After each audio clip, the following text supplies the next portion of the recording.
What's going on, everybody? Welcome to GameFreak. Today we are going to talk about the Evercade and how it can actually save you money when it comes to the games, because most Evercade carts they're multi-carts, so they have multiple games on them. I'm going to use this Irem cart as an example.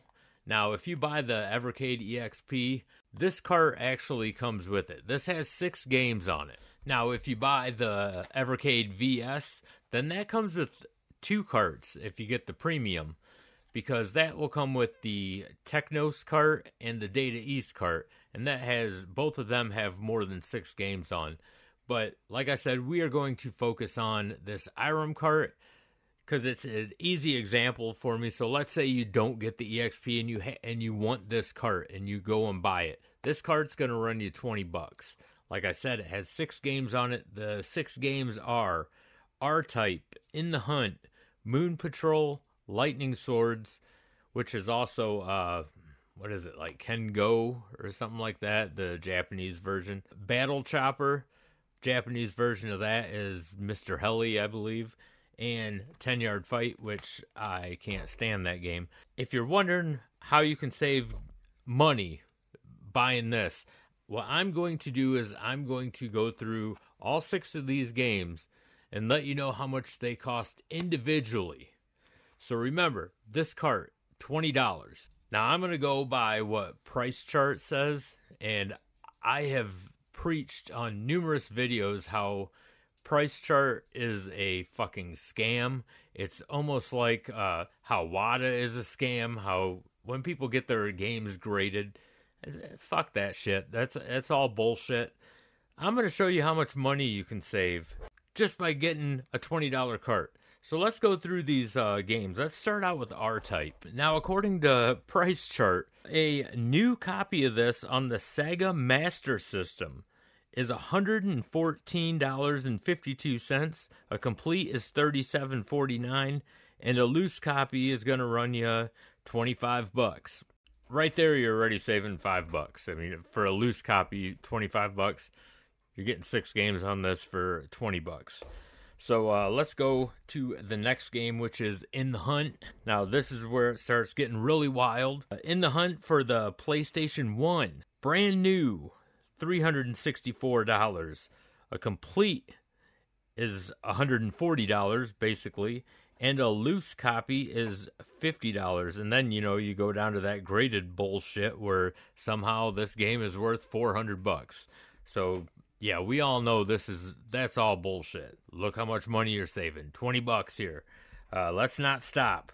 Let's go to Moon Patrol. Now, Moon Patrol for the Atari 2600, according to Price Chart. This is a little more reasonable, but it's still an Atari 2600 game, and I wouldn't pay more than $20 for any Atari 2600 game today, anyway. New is $20.33, complete $19.28, and a loose copy is going to run you almost $8. The next game, Lightning Swords or Ken Go, I cannot find that anywhere on Price Chart. So this must be, I don't know, not a popular game or something. It's just not in the system. Typed in both names and it would not come up. So I don't know if I'm doing something wrong on that or it's just not on there. So let's go to the next game, and that is Battle Chopper. But in order to get Battle Chopper, I had to do the Japanese version, which is Mr. Heli. And, it was sold in America as Mr. Heli as well. But they did change the name. So a new copy of this game is going to run you $144.85. A complete will be $57.76. And a loose will be $21.55. Absolutely insane. And then finally, the last game on here, which is the worst game on the cart. And I've said it in numerous videos when I talk about this cart. 10-Yard Fight sucks. It sucked on the NES. I absolutely hated that game. It's probably one of the worst football games ever made It's terrible. They should have never put it on this cart. So I don't even really count that as a game on here. I say this thing has 5 games on it because 10-Yard Fight can suck my balls because it fucking sucks. Let's go to what Price Chart says about it. And this is insane. A brand new in the box, $157. A complete, $39.24. A loose copy, $6.60. Okay, now that's a little reasonable. $6, whatever, $7. Somehow this piece of giant pile of shit game is going for $5,580 graded, which just goes to show the whole graded thing is just total fucking nonsense. You know, you don't have to be good in math. I'm not even going to add all this shit up, but I'm going to tell you right now, all them games, obviously, that's hundreds and hundreds of dollars, like, total. Especially if you go the new route compared to $20. And I didn't even find one of the games on here. So that lightning swords, who knows what they say it's worth. We all know it ain't really worth that shit. Only the people that fucking defend these resellers and shit will say, oh no, it's really worth that. And, you know, fuck off, guys. I just wanted to let you guys know that's how much money you can actually save if you went with the Evercade. I mean, you can save a shit ton of money, and there are a lot of great carts on the Evercade.